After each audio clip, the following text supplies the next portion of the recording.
উপস্থিত আমার কোমলমতি ছাত্রছাত্রী ভাইরা ও খেলোয়াড়রা সকলকে আমি আমার আন্তরিক ধন্যবাদ, সালাম, শুভেচ্ছা। আসসালামু আলাইকুম রহমতুল্লাহি ওয়া বারাকাতুহু। খেলাধুলা শারীরিক স্বাস্থ্য সকল সুখের মূল।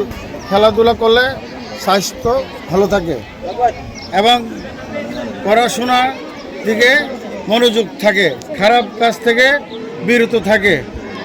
তোমরা সবসময় বিকেলে স্কুলে খেলাধুলা করবে আর মনোযোগ সহকারে পড়াশোনা করবে, কারণ তোমরাই আগামী দিনের ভবিষ্যৎ। তোমরা এখান থেকে কেউ ডাক্তার, ইঞ্জিনিয়ার, শিক্ষক, শিক্ষিকা যে কোনো পদে তোমরা যাবে।